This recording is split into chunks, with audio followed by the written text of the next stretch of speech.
Kadodong. So, Ngayon, magagawa po kami ng ng hair care.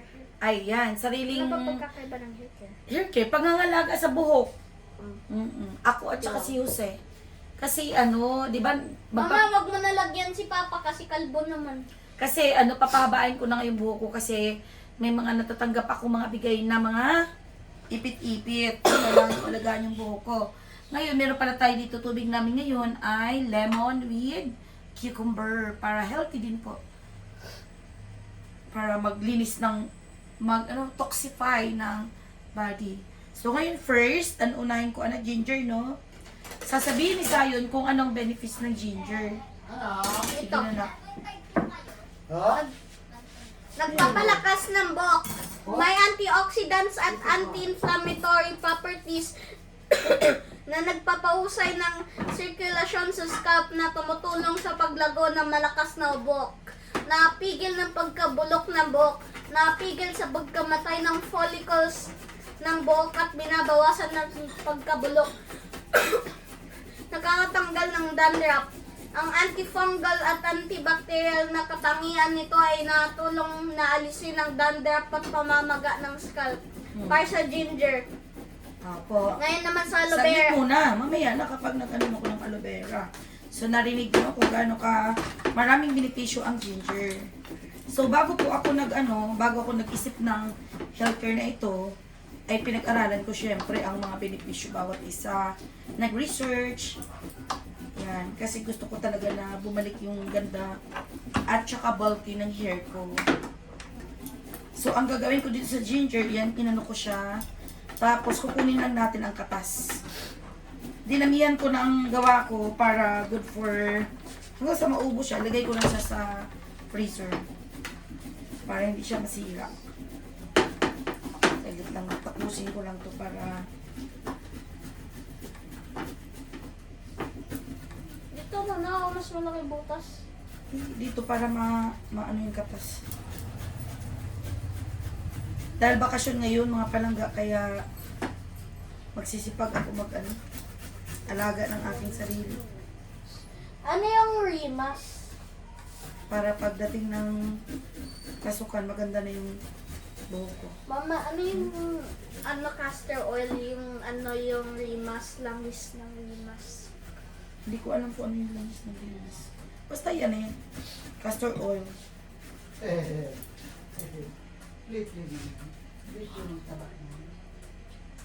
Ayan. Ano, basahin tong expiration date? Basta yan. Ito, 31/28. Pag sama-samahin lang lahat ng mga ingredients, mga palangga. Anong date? Katas lang ang gagamitin natin dito. So, next is aloe vera, no? Oh. Aloe vera.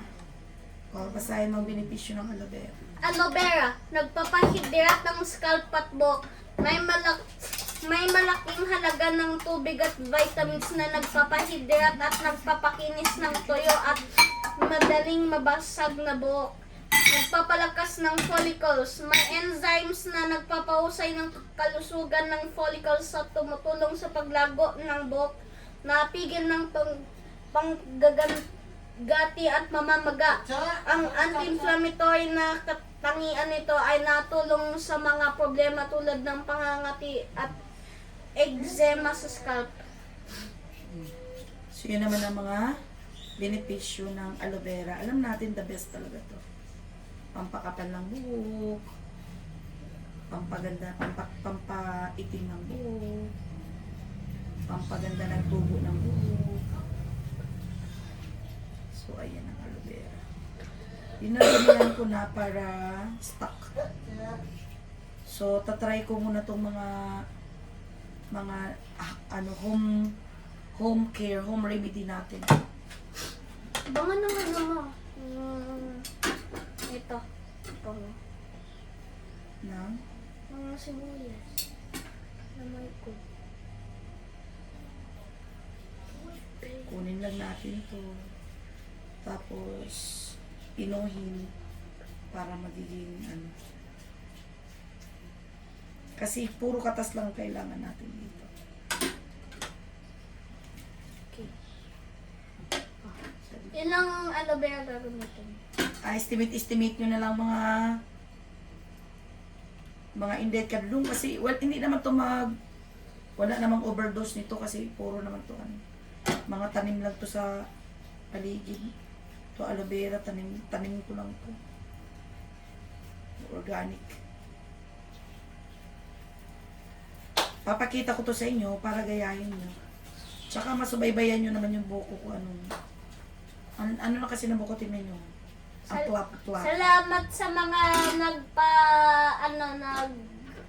nag-motivate kay mama na magpahaba ng buhok. Si Tita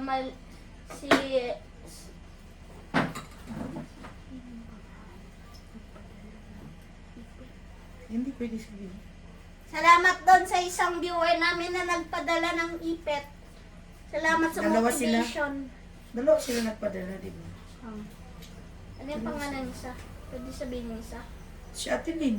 Si Ate Lynn. Salamat, Tita Lynn, sa motivation kay Mama kasi kung hindi, pakalbo ko na yan. Gusto eh. Pakita kayo ng juice. Inom ka ng Inom ka ng ginawa natin juice.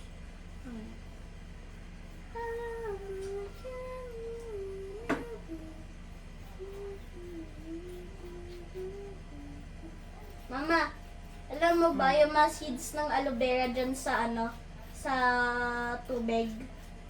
Ayan o. Dyan lang galing seeds. Kapag may kumain na hayop sa kanila, pagkatain ng hayop, ayan na, magsisprout na siya. Dyan yung seed eh.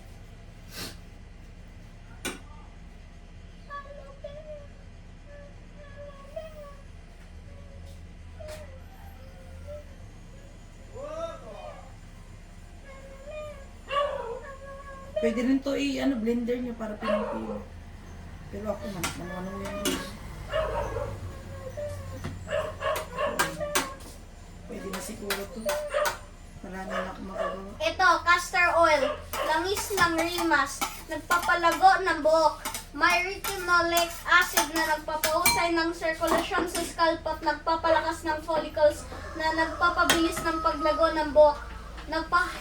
Nagpapahidrat at nagpapakinis. May malaking molekula na nagkukulong ng kahaluminigan na nagpapakinis ng tuyo at kulot na buhok. Napigil ng split ends. Tumutulong na maprotekta ng dulo ng buhok mula sa pagkabasag at pagkabulok. So yan naman ang benefits ng castor oil.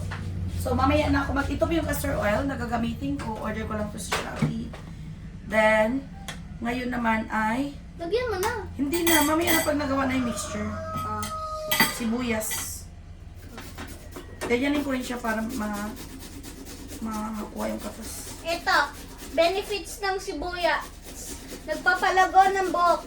May sulfur na nagpapahusay ng sirkulasyon sa scalp. Nagpapalakas ng follicles at binabawasan ng pagkabulok ng buhok. Ito rin ay tumutulong na buhayin ang mga natutulog na follicles para magkaroon ng bagong buhok. Napigil ng dandruff at pangangati. Ang antifungal at antibacterial na katangian nito ay natulong na alisin ng dandruff, pamamaga at pangangati ng scalp. Nagpapalakas ng buhok. May nutrients na tulad ng vitamins A, C, K at iron na nagpapalakas ng mahibla ng buhok. Binabawasan ng pagkabasag at split ends. Nagpapakabuhay ng kulay ng buhok. Maaari itong magpahusay at magpabuhay ng kulay ng buhok, lalo na para sa mga kulay na nangingitim na buhok. So yan. Papaganda ng kulay, nagpapakapal ng buhok, nagpapaganda ng tubo ng buhok. Ito, tandaan kung ayaw niya ng ayaw niya yung... Mama, ito. Kung ayaw niya yung sa amoy, tandaan, ang sibuyas ay may matinding amoy. Ngunit maaari mong dagdagan ng Ay, isa langis pang ganito pa. ng bulaklak o iba pang sangkap para bawasan ito. Hugasan din ng Saan na? maayos pagkatapos ng paggamit para hindi matira ang amoy. Yan.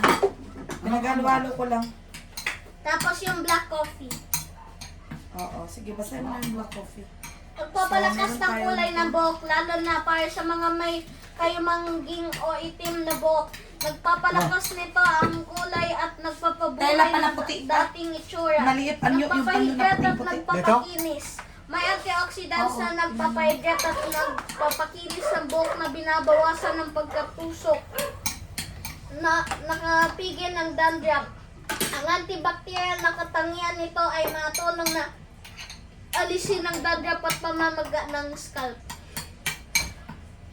So, minix ko lang yung mga ingredients, tapos Oh. sasalain natin. Yung isa pa, yung manipis pa, yung puting-puti. Wala cellphone mo. Oo, lubat na. Sasalain. Ito. Yan. Sasalain kasi ano.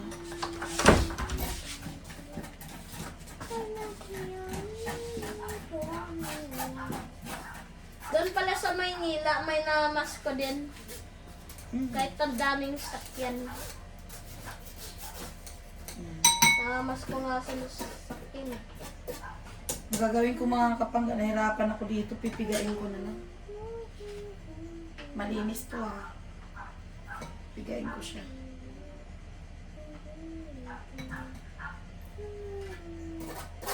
Kasi sobrang malapot dahil sa aloe vera. Kailangan ano, walang granules.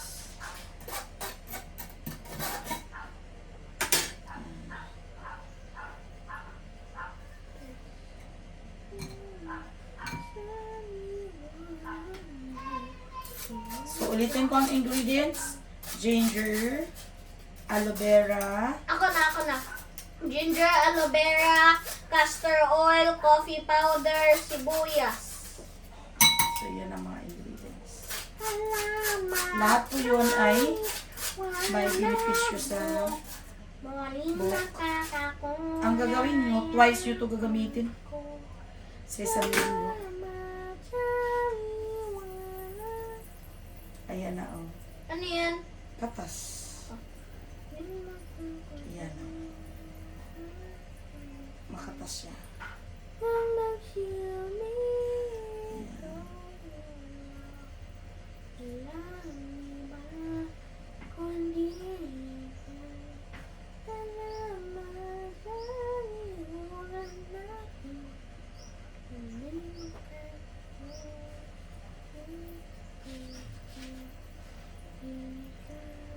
Maraming katas.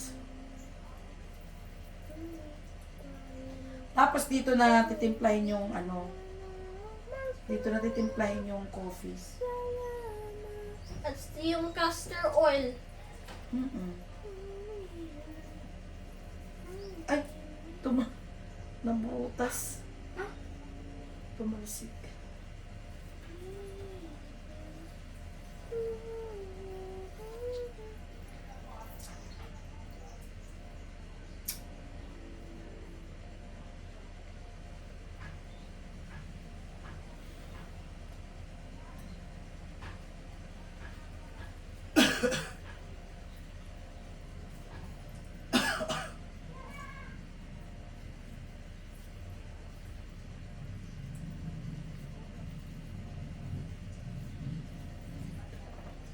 So, kinatas ko talaga para makuha natin yung kailangan natin makuha.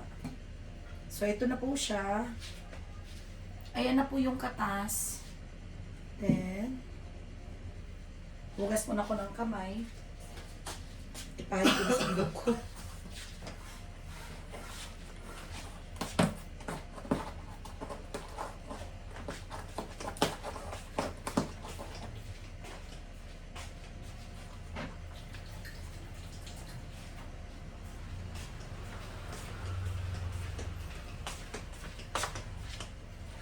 Pagunting pa. Ano po yan? So, gunting. Apat nilagay ko kasi, syempre, mauba na tayo. Kaya, may mga whiter na tayo. Ito lang yung pampakulay ng buhok ko. Kaya di ba brown? Yan.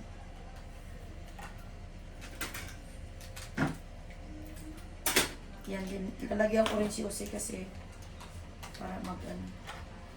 So, marami na to. Kunti lang naman kailangan ng buhok ko. Ilagay na sa ref. Ngayon, dahil nag-umpisa ko, gawin ko muna 3 sa isang linggo ang gamitan. Ginawa ko na to dati. Nung maganda pa ang buhok ko. Mahaba.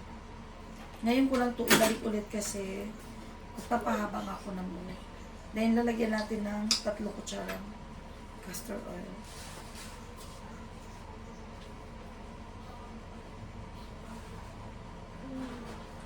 Ito ay pampalago, pampakinis ng buhok. Tapos, abangan nyo yung epekto sa buhok ko. Manood kayo ng live ko palagi. Para, 90%. ayan na yung mixture, oh. Ayun mo na sa ulo mo. Naglalagay na ako sa ulo ko.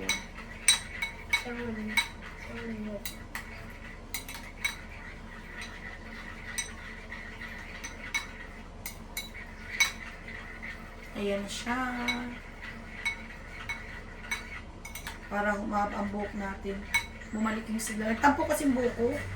Nung panay pakalbo ako. Ganda na na mixture mga invertebrate doon. So, ayan na yung mixture niya. Ayan na.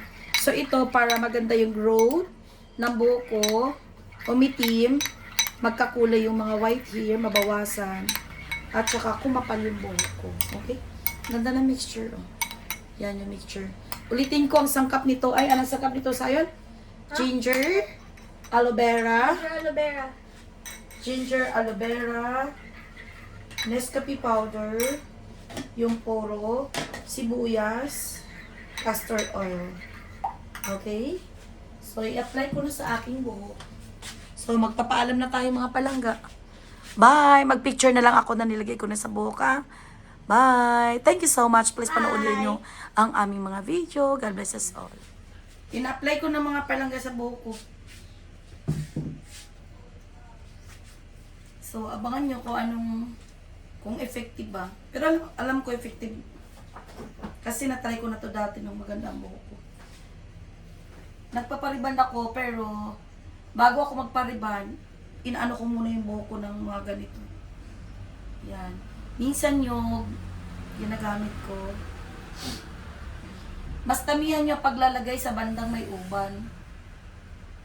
Kasi para mag-brown siya. Sa halip na puti, brown. So, ayan. Kakapal yung buhok natin.